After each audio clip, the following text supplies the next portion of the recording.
우리 사랑하는 세은의 모든 가족 여러분들은 순금 인생 되시기를 주님의 이름으로 축복을 드립니다. 욥이라고 하는 사람은 처음에는 순금이 아니었나 봐요.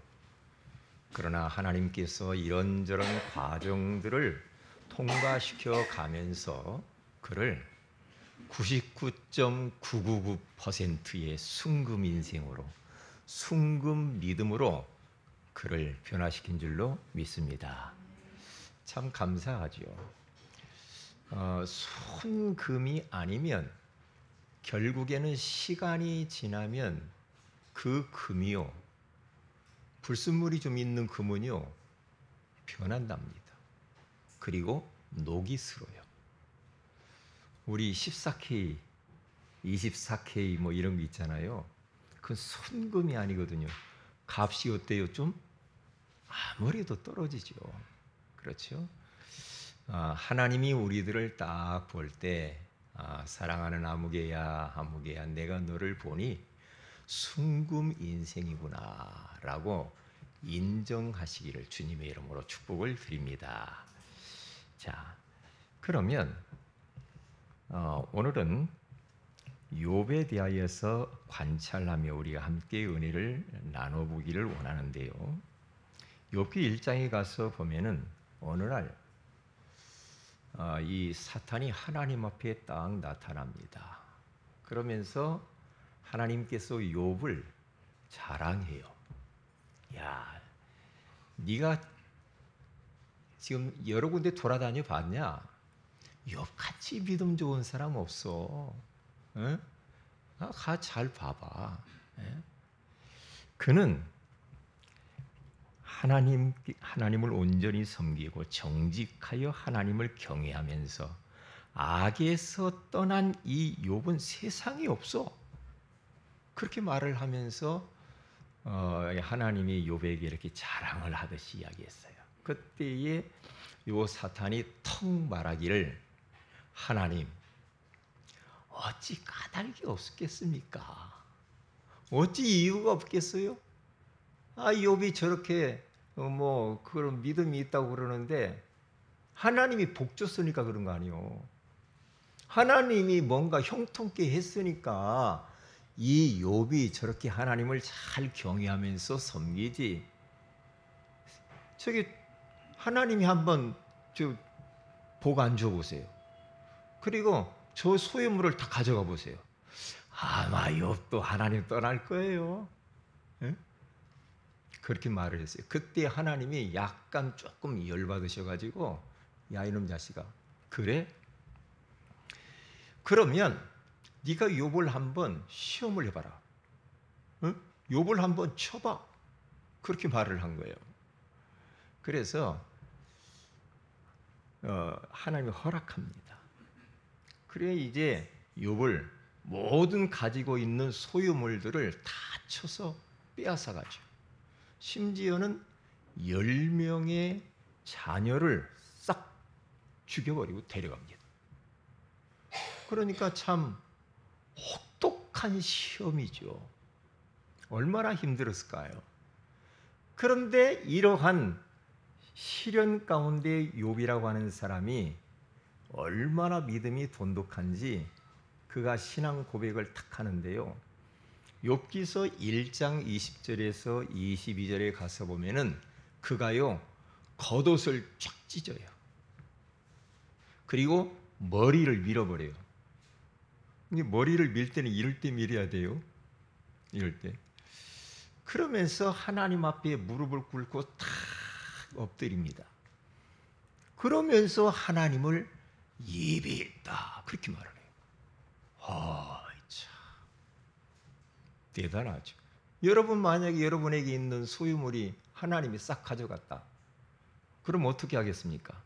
아유, 내가 주님을 위해서 얼마나 헌신했는데, 내가 예수 믿어도 교회 와도 소용없구만. 에이, 그러면서 떠날랍니까? 아니겠죠. 여러분들 욥처럼 회개하고 납작 엎드려서 하나님을 예배하실 거죠. 이야, 마귀가 저 문 바깥으로 지금 썩 나가네. 그런 이런 순금 인생, 순금 믿음, 이런 믿음을 우리 주님께서 보기를 원하셔요. 온 땅을 보면서 하나님의 순금 인생이 누구냐, 순금 믿음이 누구냐, 이렇게 지금 주님이 보신단 말이죠. 그러면서 그가 이런 고백을 합니다. 이르되 내가 모태에서 알몸으로 나와 싸운 적 또한 알몸이 그리로 돌아가올지라. 주신 이도 여호와시요 거두신 이도 여호와시오니 여호와의 이름이 찬송을 받으실지니이다 하고, 이 모든 일에 욥이 범죄하지 아니하고 하나님을 향하여 원망하지 아니하니라. 아멘. 그렇게 고백을 합니다. 하나님, 내가 모태에서 아무것도 가지고 나온 것도 없는데, 그런데 내가 가진 것이 너무 많잖아요. 하나님 것도 못 들고 왔잖아요. 하나님이 주셨고 하나님이 가져간 겁니다. 그러면서 그가요, 그 하나님을 향하여 원망도 하지 아니하고 찬송을 해요. 그러면 끝났죠. 끝난 겁니다. 참 대단하잖아요.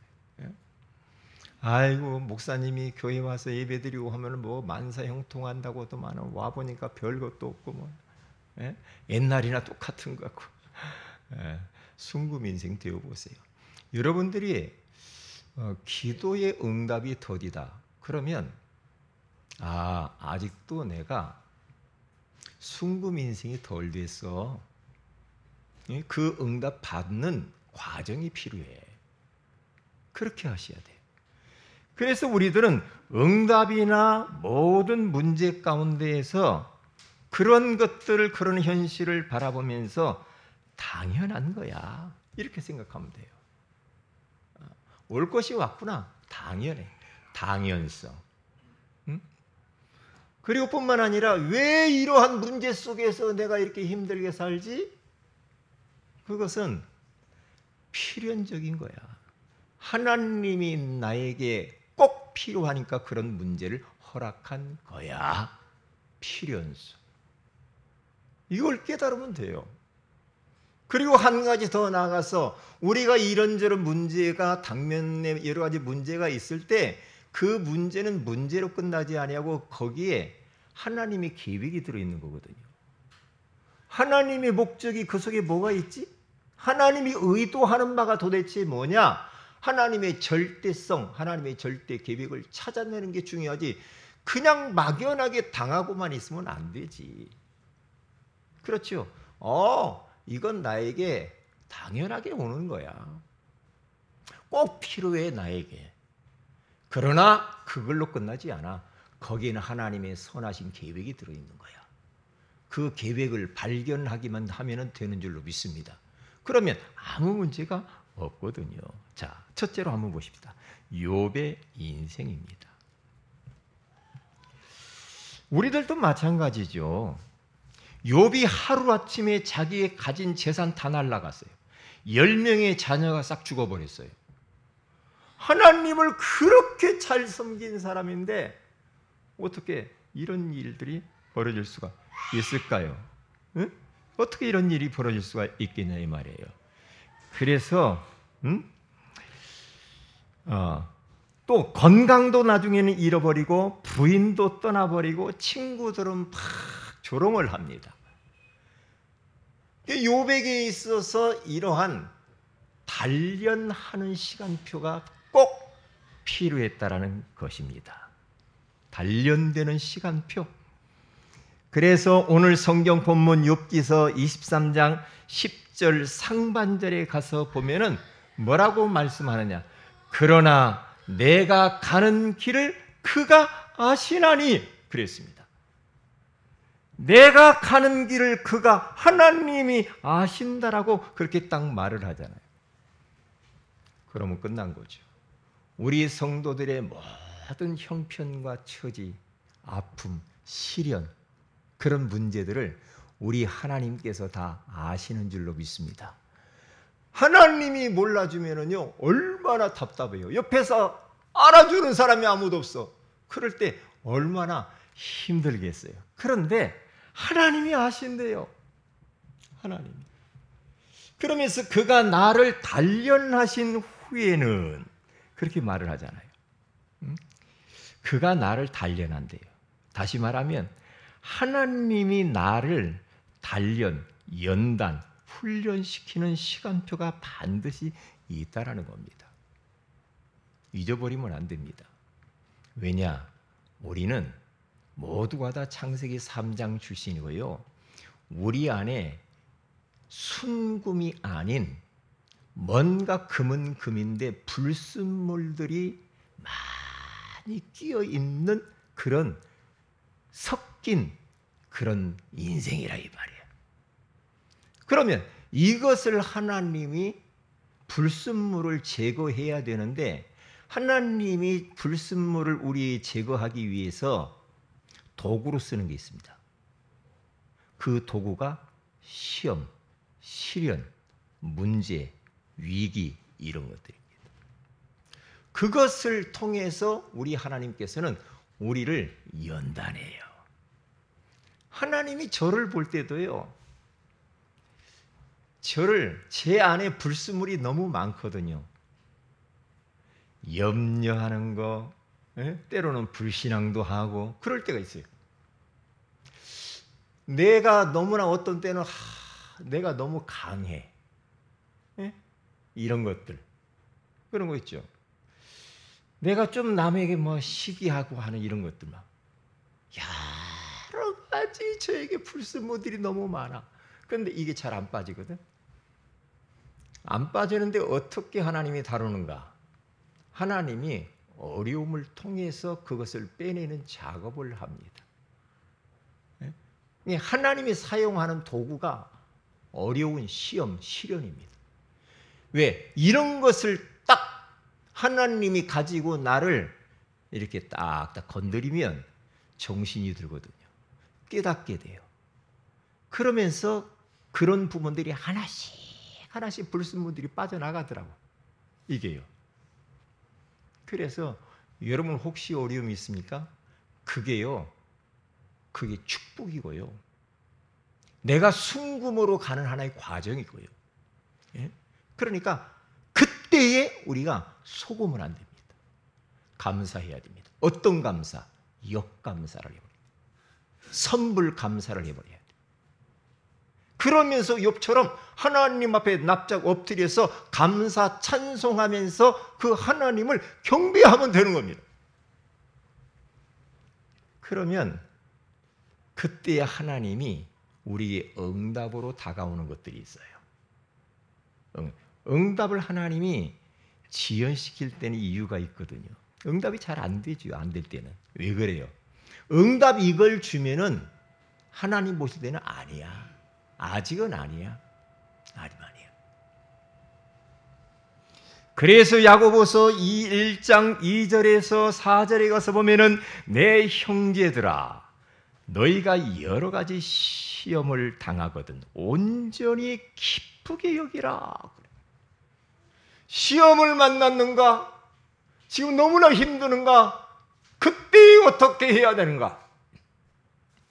온전히 기뻐하라 이 말이에요. 기쁘게 여기라. 이야 참 어떻게 인간적으로 보면 택도 없는 소리 아닙니까? 아니 나는 지금 힘들어 죽겠는데 뭐가 기뻐? 그렇게 말할 수도 있겠죠. 그런데 아니거든요. 이는 너희 믿음의 시련이 인내를 만들어내요. 나를 하나님이 단단하게 어떤 환경 속에 있어도 그것을 감내해낼 수 있는, 참아낼 수 있는, 흔들리지 않는 냄비 같은 신앙이 아니라 돌솥 같은 신앙으로 변화시켜 나가는 거예요. 우리 조금 먼저 참지도 못하고 팍 그 냄비 같은 신앙, 돌솥 같은 신앙은 그렇게 하지 않죠. 그래서 인내를 온전히 이루나 이는 너희로 온전하고 구비하여 뭐 조금도 부족함이 없게 하려 함이라. 그렇게 말씀하고 있는 겁니다. 그러니까 이런저런 어려움이 올 때, 시련이 부딪힐 때마다 우리는 하나님이 나를 크게 쓰시려고 단련하시는 시간표임을 꼭 명심을 딱 하면 됩니다. 그러면 우리가 속지 않지요. 자, 그럼 이러한 시련을 통과하게 딱 되어지면은 응답의 시간표가 오는데 순금되는 시간표가 딱 와요. 욥이라고 하는 사람을 한번 여러분 묵상해 보셨습니까? 우리 잘 알죠. 하루아침에 10 자녀가 죽었다. 아마 교회 안 다닐 거야. 응? 안 다닐 거야. 하루아침에 있는 모든 재산을 싹 가져버렸어. 완전 부도나 버렸어. 그러면 하나님 원망할 겁니다. 그렇죠? 근데 그것만 끝나는 게 아니야. 예? 몸이 머리 정수리에서부터 발끝까지 악창이나 가지고요. 기와 조각을 가지고 팍팍팍팍 긁었다고 하잖아요. 예? 얼마나 괴로웠겠어요. 자기 몸도 망가졌지. 마누라도 좀 옆에서 위로라도 해줘야지. 예? 하나님이 살아계시면 이렇게 하겠어요? 하나님을 저주하고 죽어버리세요. 누가 그렇게 말했다고요? 삼촌이 말했다고요? 누가 그렇게 말했겠어요? 가까이 있는 부인이 그렇게 말했대. 말 좀 잘해주세요. 말 잘해야 돼. 왜? 이 말이 얼마나 믿음의 사람들이 이 말이 얼마나 중요한지 몰라. 사람을 죽이기도 하고 살리기도 해요. 이 말 한마디가. 저도요, 목사인데 누가 저에게 이쁜 말 해주고 힘내는 말 해주고, 예? 막 저에게 막 긍정적이고 밝은 말을 많이 해주면요, 저도 그냥 기뻐요. 힘나요. 살맛나요. 그런데요, 자꾸 목사님에게 막 안 좋은 이야기를 해주고 막 이러면 그럼 어떻게 해요? 나도 모르게 힘 빠져. 힘 빠져. 그렇잖아요. 응? 그러니까 집안에서도요, 서로요 힘주는 말을 많이 하셔야 돼. 그리고 이 격려하고요, 칭찬하고, 인정해주고, 괜찮아, 잘 될 거야, 아무 문제 없어, 내가 기도하고 있어, 이렇게 좀 했으면 좋겠는데 그럴 줄 알았어. 내가 보니까 아이고 당신 말이야, 아이고 그러니까 그러지, 뭐 그러면서 그러면 힘 빠집니다. 그렇게 하면 안 되겠지. 이러한 혹독한 시련 앞에서 이러한 과정들을 쭉 거쳐가는데 욥이라고 하는 이 사람이 그걸로 인생이 끝나는 게 아니잖아. 결국에는 그러한 과정들을 통해서 순금이 딱 되는 시간표가 온다 이 말이에요. 순금이 되는 시간표. 그래서 오늘 하반절에, 본문 하반절에 내가 순금같이 되어 나오리라 그렇게 말을 하잖아요. 순금같이. 저 구로 이쪽으로 쭉 구로 역 근방 가면은요, 양쪽에 제가 자주 지나가던 자리입니다. 공구상과 막 대장간들이 쭉 있어요. 그러면 거기 가서 딱 보면은요, 칼을 하나 만든다거나 이 낫을 만든다거나 연장을 만드는데요, 땀을 뻘뻘 흘리면서 이 대장쟁이가요, 불에다가 넣었다가 막 꺼내가지고 막 이 망치 두들겨요. 막 원하는 대로 만들고 또 불에다 담궜다가 발겁게 달구면 또 때려. 막 얻어맞는 겁니다. 이게 얻어맞고 그러다가 물에다 또 집어넣고. 저도 예전에 그걸 해봤거든요. 왜냐, 조그마한 이 칼을 가지고 제가 조각을 해봤는데요, 조각할 때 그 칼날이 얼마나 날카롭냐. 웬만한 것 가지고는 이런 조각이, 돌 같은 것을 조각을 못해요. 칼이 무뎌져가지고. 그러면 그 칼을 돌보다도 강하게 하는 것을 알거든요. 어떻게 하면 불을 딱 대요. 불을 빨갛게 달궜다가 물속에다 집어내. 또 달궜다가 물속에다 집어내. 그렇게 몇 번 딱 하면은요, 요 쇠가요 날카로워지고 탄탄해져. 그래서 그걸 가지고 조각을 해요. 그러면 돌도 깎여요. 돌도 깎여요. 그래요. 하나님이 우리를 한번 세계복음화를 위하여서 멋지게 써보려고 단련하는 시간표를 하나의 용광로라고 하는 그런 과정을 지나게 합니다. 지나게 해요. 그냥 되는 법이 없어요. 그러니까 큰 인물, 크게 쓰임받을 사람은 큰 어려움도 올 수가 있어요. 그럴 때 우리가 욥처럼 신앙 고백을 잘해야 됩니다. 주신 이도 하나님이시요 취하여 가신 이도 하나님이시요 하나님이 찬양을 받으시옵소서. 내가 이 땅에 올 때 아무것도 가지고 온 것이 없습니다. 갈 때도 아무것도 가지고 갈 수가 없습니다. 하나님이 주셨고 하나님이 가져가신 겁니다. 내 자식들. 내 것 없습니다. 이렇게 하면서 하나님 앞에 감사해야 돼요. 참 이런 믿음은 보통 믿음은 아니지 않아요. 그렇죠? 보통 믿음은 아니죠. 그렇지, 이제 사람들은 그러죠. 친구들. 부인도 그렇지만 친구들도요. 야, 네가 이렇게 지금 어려우면 하나님 잘 섬기다고 했는데 너 죄가 많구만? 죄가 많아, 너. 죄가 많으니까 하나님이 너한테 벌을 내린 거지. 정신 똑바로 차리고 회개해. 이렇게 나온다니까요. 그게 율법적인 거예요. 아니거든요.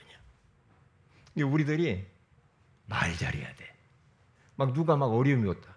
아휴, 속으로 마음속에. 예? 그럴 줄 알았어 내가. 예? 아이고, 네가 그렇게 하더니 아이고, 그렇게 함부로 말하면 안 된다니까. 그러면 안 돼요. 왜냐? 거기에는 하나님의 절대적인 선한 계획이 그 안에 담겨져 있거든요. 큰 그릇은 큰 어려움이 올 수도 있다 이 말이에요. 그래서 속지 말고 흔들리지만 말으라 이 말이지. 그러면 됩니다. 복음성가에 가서 보면은 이런 복음성가가 있죠. 가시나무새. 참 이 가시나무새 이 복음성가의 이 찬양은 가사가 그리고 곡도 너무 감미로워요. 저도 많이 들었거든요. 불러봤어요. 가시나무새. 한번 여러분들도 한번 이따 들어보세요. 여기 가사가 뭐냐?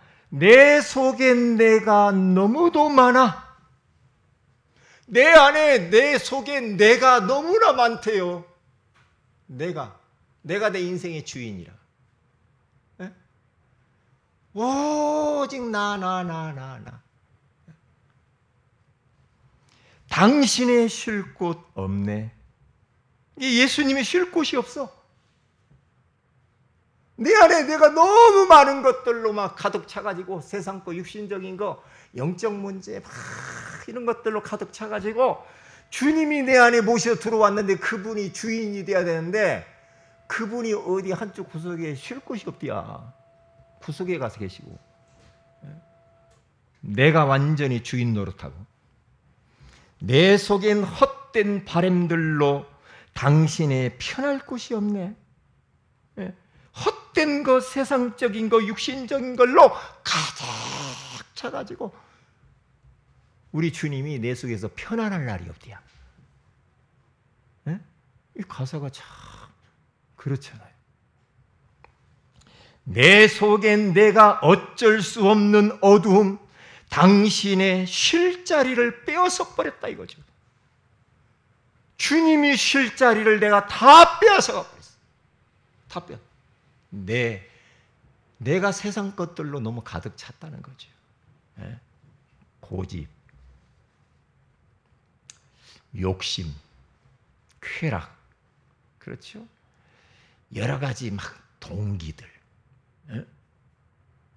여러 가지 막 세속적인 것들, 이런 것들이 내 안에 가득 차 있으니 이것 가지고는 주님을 위해서 우리가 살아갈 수가 없으니까 그것을 다 빼내야 돼. 빼내야 돼. 내 속에 내가 이길 수 없는 슬픔, 무성한 가시나무 숲 같네. 나를 보니까 진짜 무성한 가지나무 숲과 같아. 숲과 같아. 주님이 있을 곳이 없어. 주님이 쉴 곳이 없어. 에? 내가 내 인생의 주인처럼 그렇게 살아버리니까. 그러면 안 되잖아요. 그래서 두 번째입니다. 순금 인생을 우리가 살아가야 되는데, 두 가지 용광로 속에다가 우리를 집어넣어야 됩니다. 나를 집어넣어 버려야 됩니다. 그 용광로를 통과하면은 순금되어 나오니까 두 가지 용광로, 말씀의 용광로, 성령의 용광로 속에 집어넣어야 돼. 그래야 내가 편해. 그래야 내 속에 뭐가 가득 차 있는가가 말씀을 통하여서 조명되어져 가지고 보여요. 말씀으로 하지 아니하면 내가 지금 잘못 가고 있는데 잘못 가는지도 몰라요. 말씀이 기준이어야 돼. 말씀의 신호등을 켜고 살아야 된다고 그러죠. 말씀이 가라 하면 가고, 말씀이 멈추라고 하면 멈춰야 돼. 왜냐? 우리의 것은 우리는 틀려요. 하나님 말씀만 영원하고, 하나님 말씀만 진리고, 하나님 말씀만 우리 인생의 기준이 되는 줄로 믿습니다. 그래서 말씀 따라가야 돼요. 말씀. 그래서 말씀의 용광로 속에다 집어넣어야 돼. 저도요, 말씀을 조금 말씀과 조금 멀어지려고 하면은 내 것이 완전히 내 것이 나오는 거야. 내 거 있잖아요. 내 거 어릴 때부터 태 속에서부터 우리 가정 가문 속에서 내 안에 들어온 것들이 있어. 부모가 한 말들, 가정의 그 모든, 가정에서 일어났던 모든 것들이 내 안에 들어가 있거든. 그것이 톡톡 튀어나오면서 그게 맞는 양 또 삽니다. 맞는 양 또 그렇게 말을 하면서 살아요. 아니요. 나는 틀립니다. 내 것은 주장할 이유도 없고 나는 틀려요. 내 인생 틀린다니까요. 그런데 틀린데 맞는 것처럼 막 그렇게 살잖아요. 그래서 말씀의 용광로 속에다 우리 자신들을 집어넣어야 됩니다. 히브리서 4장 12절에서 13절에 가서 보면은 하나님의 말씀은 살아있고 하나님의 말씀은 살아서 활동을 하면서 꿈틀꿈틀한단 말이에요. 하나님의 이 말씀은 죽어있는 말이 아니란 말이죠. 일반 책이 아니에요. 요 하나님의 말씀은 디모데후서 3장 16절의 말씀처럼 모든 성경은 하나님의 감동으로 된 것으로, 하나님의 감동하심을 입은 사람들이 쓴 거란 말이에요. 이게 성령의 감동으로 쓰여진 이 하나님의 말씀이기 때문에 이 말씀은 살아서 지금도 활동하고 있다니까요. 활동해요. 그러니까 말씀을 막 어떤 때 막 읽으면요, 말씀이 내 안에서 막 꿈틀꿈틀 막 하면서 나를 치유해요. 말씀이 활자가 아니라 말씀 활자가 막 움직여. 이야, 이 말씀이 메시지 말고, 메시지는 사람의 말이에요. 하나님의 변하지 않는 말씀, 영원한 말씀, 막 꿈틀꿈틀한다니까. 그래서 뭐라고 말합니까? 좌우에 날선 어떤 검보다도 예리하여 그랬습니다. 좌우에 날선 검 있잖아요. 이 검보다도 더 예리하여. 옛날 그 중국 영화, 무술 영화들 많이 봤거든요. 예? 무술 영화 요즘 안 나오더만. 예? 무술 영화 보는데요, 거기서 보면요, 검이 앞에만 있다가 나중에는 양쪽에 날이 선 그런 검을 딱 가지고 앞으로 치고 뒤로 치고 착착착착. 이야, 여기 가서 보니까 얼마나 예리하냐. 좌우에 날선 어떤 검보다 더 예리하대. 예리해요. 말씀이 너무 예리합니다. 이 말씀이요, 너무 예리하기 때문에 우리의 영혼을 치유하고요. 너무 예리하기 때문에 이 우리의 생각, 마음, 육신, 모든 것들을 예리한 그 칼로 다 도려냅니다. 예리해. 수술 칼보다도 더 예리해. 어떤 때는요, 예배를 통하여서 하나님의 이 말씀이 내 마로 꽉 부딪히면은요, 예배 드리다가 치유되는 사람도 많아요. 말씀이 역사하니까. 치유되는 사람 많다니까요. 오늘 지금 예리한 하나님의 말씀이 여러분들을 지금 수술하고 있는 줄로 믿습니다. 수술하고 있다니까요. 수술해요. 혼과 영과 혼, 정신, 영, 우리의 영혼, 관절 있죠. 관절 여러분 아픈데 관절, 골수에 들어있는 물, 골수 찔러 쪼갠대. 쪼개기까지 하면 또 마음의 생각과 뜻을 판단하나니. 진짜입니다. 이 말씀이 참 진짜 하나님 말씀 앞에 드러나지 않을 것이 없어. 말씀 들으면 우리 안에 있는 모든 것들이 다 드러납니다. 그래서 오늘 13절에는 이렇게 말을 합니다. 뭐라고 말합니까? 지으신 것이 하나도 그 앞에 나타나지 않음이 없고 우리의 결산을 받으실 이에 눈앞에 만물이 벌거벗은 것 같이 드러나느니라. 하나님의 말씀 앞에 벌거벗은 것처럼 낱낱이 우리 모든 것들이 드러난대요. 말씀 앞에.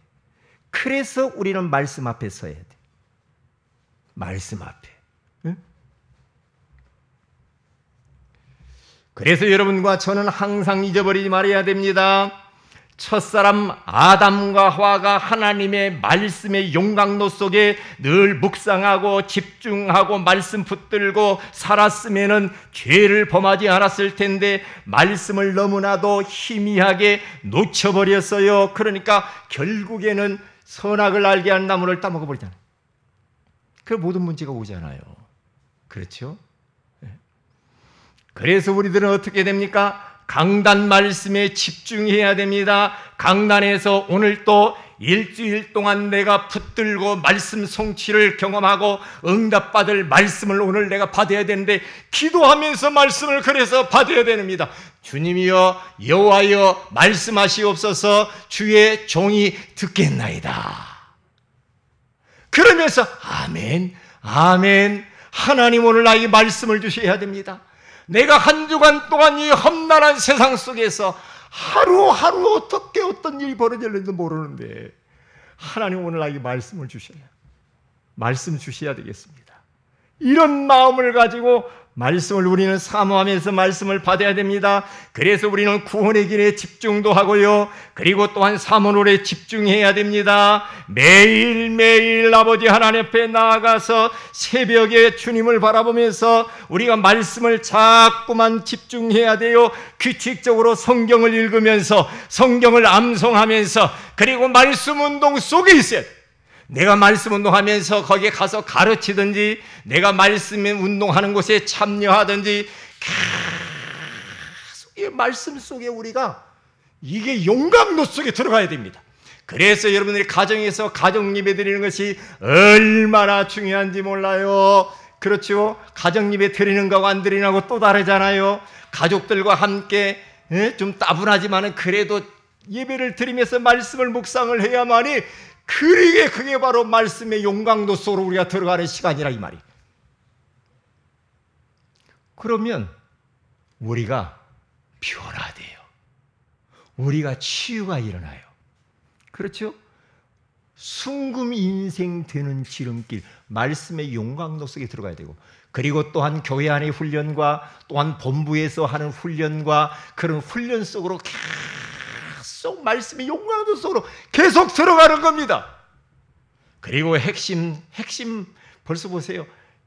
토요일 날이면요 4강의를 합니다. 산업선교, 전도학, 그리고 핵심, 그리고 흩어진 제자들 4강의를 하잖아요. 여러분 토요일 날 뭐 합니까? 그거 RUTC 방송 들으면요 4강의를 하잖아요. 그 말씀 4강의를 들었다. 그러면 벌써요 내 영적 상태가 완전히 달라버려요. 그리고 분별력이 딱 옵니다. 아, 내가 잘못 가고 있구나. 내가 잘못 생각했구나. 아, 잘못된 것을 내가 선택했구나. 이러한 것들이 말씀을 들어야 분별력이 오잖아요. 왜? 우리 것은 틀리다니까. 저도 그래요. 우리 건 틀려. 내가 뭐 나는 일은 틀립니다. 꼭 자기가 맞는 것 같이 말하죠. 아니에요. 아니에요. 틀려요. 그래서 두 번째입니다. 우리는 이제는 어떻게 해야 됩니까? 이 말씀의 용광로 속으로 들어가기 위하여서 말씀을 붙들고 우리가 기도하면서 우리가 이제 은혜를 받아야 되는데, 두 번째는 성령의 용광로 속으로 들어가는 겁니다. 왜냐? 욥이라고 하는 사람이 용광로를 통과했다니까요. 말씀의 용광로와 성령의 용광로를 통과해서 순금같이 되었다라는 겁니다. 욥이 얼마나 하나님을 예배하고 얼마나 말씀을 그가 사모했는지 몰라요. 그렇기 때문에 그는요 욥기서 23장 13절에 가서 봐도요, 내가 그의 입술의 명령을 어기지 아니하고 정한 음식보다 그의 입의 말씀을 귀히 여겼도다. 밥 먹는 것보다도 하나님 말씀을 규칙적으로 읽는 것을 더 귀히 여겼다고 하잖아요. 말씀을. 그리고 그는 얼마나 하나님의 은혜를 사모했는지 몰라요. 그래서 성령의 용광로 속으로 우리가 들어가야 되는데, 초대교회 성도를 처음에 하면 됩니다. 어떻게 합니까? 사도행전 1장 12절에서 14절에 가서 보면 120명의 성도들이 언약을 딱 붙잡았죠. 예루살렘을 떠나지 말아라. 내가 너희에게 약속한 걸 주리라. 아버지께서 약속하신 걸 주실 거야. 요한은 옛날이 못하여, 요한은 물로 세례를 베풀었지만 나는 성령으로 너에게 세례를 베풀 것이라고 말을 하잖아요. 그래서 그 언약을 붙잡고 그들은 여자들과 예수의 어머니 마리아와 예수의 아우들과 더불어 마음을 같이하여 오로지 기도에 힘쓰더라 그랬죠. 언약 잡고 성령의 용광로 속으로 들어가기 위하여서 어떻게 했습니까? 오로지 기도라는 수단을 썼어요. 기도를 선택한 겁니다. 120명이 모여가지고 마음을 같이하여서 오로지 주님 바라보면서 그 성령의 능력을 사모했다 이 말이지. 중요합니다. 이때 변화가 일어납니다. 이때 내 불순물들이 빠져나갑니다. 이때 성령이 내 안에 임재해야만이 불순물들이 빠져나가요. 우리 예수님께서 마지막 가실 때 제자들에게 뭐라고 말합니까? 야, 너희들 전도 땅끝 세계복음화도 중요하지만 그거 니네들 힘으로 안 되는 거야. 안 돼. 위로부터 오는 능력이 비올 때까지 기도하고 여기 있어. 성령의 용광로 속으로 들어가야 하는 거야. 위에서 내리는 능력을 받아야 하는 거지, 그렇지 않으면 안 돼.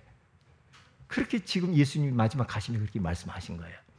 그러니까 그 언약 붙잡고 그대로 기도를 10일 동안을 했는데, 사도행전 2장 1절에서 4절에 그 응답이 그대로 오잖아요.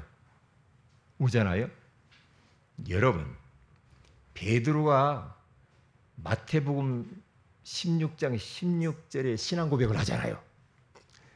사람들이 나를 누구라 하느냐, 너희는 나를 누구라 하느냐. 시몬 베드로가 대답하여 이르되 주는 그리스도시요 살아계신 하나님의 아들이십니다. 이 고백을 탁 하잖아요. 하고 나서 그가 그 고백했다고 그 인생이 변했습니까? 안 변해요.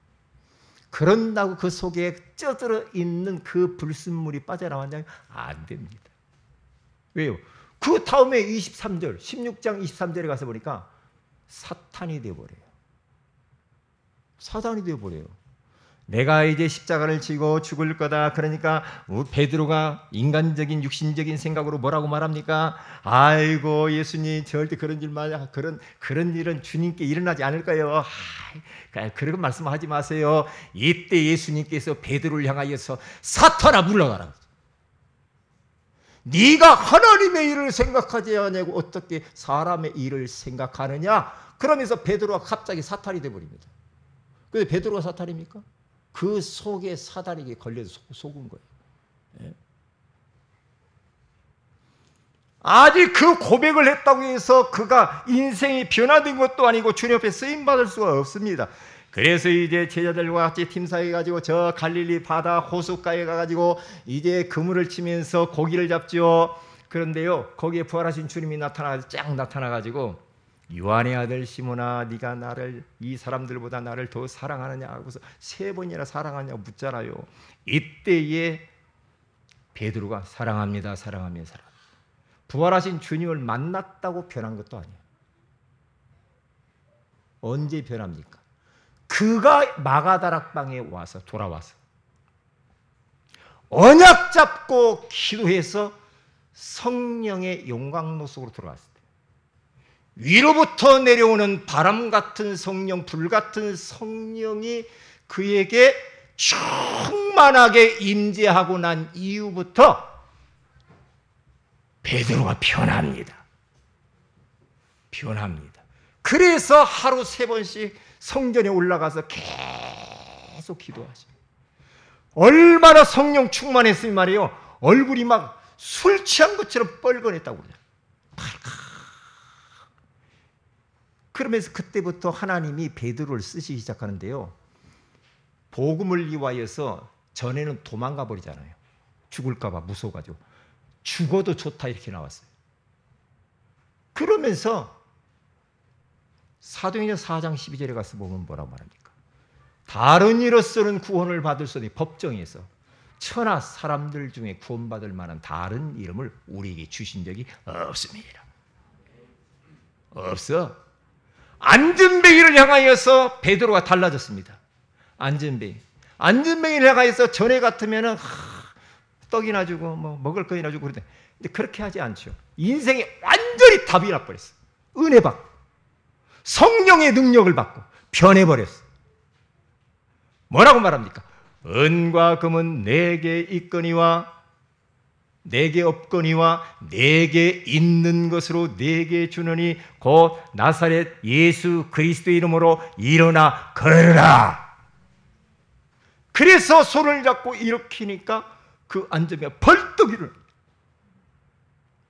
일어나잖아요. 그래서 그가 성전에 들어가서 하나님을 찬양하고 예배하는 것을 볼 수가 있지요. 그렇습니다. 여기에서 우리는 딱 깨달아야 됩니다. 말씀의 용광로 속 그리고 성령의 용광로 속으로 들어가야만 사업도 제대로 해요. 성령의 능력을 받아야 내가 직장 생활도 제대로 해요. 성령의 능력을 받아야 전도도 제대로 해요. 성령의 능력을 받아야만이 가정생활도 잘하고 부부생활도 잘할 수 있어요. 육신 갖고만 되는 게 아니에요.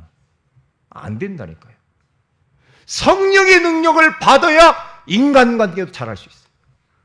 성령의 능력을 받아야만이 사람들을 이해할 수도 있고 용서할 수도 있는 힘이 와요. 그렇지 않고요. 맨정신 가지고는 안 됩니다.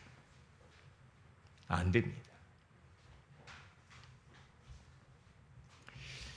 그래서 우리들은 오늘 마지막 결론입니다. 순금 인생에 대한 언약입니다. 갈라디아서 2장 20절입니다. 내가 그리스도와 함께 십자가에 못 박혔나니 그런즉 이제는 내가 사는 것이 아니요 오직 내 안에 그리스도께서 사시는 것이라. 나는 2000년 전에 주님과 함께 십자가에 달려 죽은 줄로 믿습니다. 우리는 죽었어요. 왜 사람이 힘들까? 살아서 힘든 겁니다. 그래요. 살아있으면 힘듭니다. 그러면 어떻게 하면 내가 인생을 편안하게 행복하게 살 수 있는가?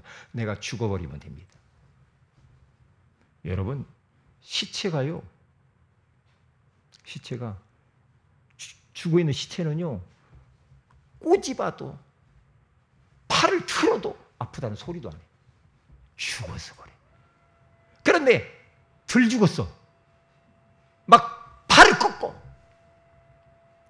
막 입 벌려가지고 막 여기다 뭐 집어넣고 그러면 아프다고 호흡산에서 막 이러게. 죽으면 문제가 없어. 왜 사람이 마음이 불편하고 막 힘들고 막 뭐가 사람과 막 싸우고 막 긴장관계를 형성하고 왜 그래요? 살아서 그래. 바울이 그걸 깨달게 내가 죽었다 이렇게 말하잖아요. 내가 죽었다. 그래서 마태복음 16장 24절에 가서 봐도 예수님께서 누구든지 나를 따라오려거든 자기를 부인하고 자기 십자가를 지고 나를 따를 것이냐. 자기를 부인해야 돼. 죽어버려야 돼. 내 주장 자꾸 이야기하잖아요. 내 입장, 내 생각. 그러면 그 인생 참 불편해질 겁니다. 왜? 죽어버리면 괜찮아. 어느 공동체에서 죽어버리면 돼, 내가. 욥기 23장 10절에 가서 보니까 그러나 내가 가는 길을 그가 아시나니 그가 나를 단련하신 후에는 내가 숨금같이 되어 나오리라. 우리 사랑하는 모든 성도 여러분, 순금 인생, 순금 믿음을 가지고 하나님께 크게 쓰임 받으시기를 주의 이름으로 축복을 드립니다. 다 같이 기도하십시다. 하나님, 우리 인생에 있어서 욥처럼 단련되는 시간표가 있는데 그럴 때 흔들리지 말게 하시고 역으로 감사하게 하옵시며 순금되는 시간표가 반드시 온다라는 것을 우리는 알게 하여 주옵소서. 그래서 우리가 순금 인생으로 우리가 빚어지기 위하여서는 말씀의 용광로 속으로 성령의 용광로 속으로 우리가 들어가게 하여 주시옵소서. 우리 다 같이 한번 합심해서 말씀 붙들고 기도합니다.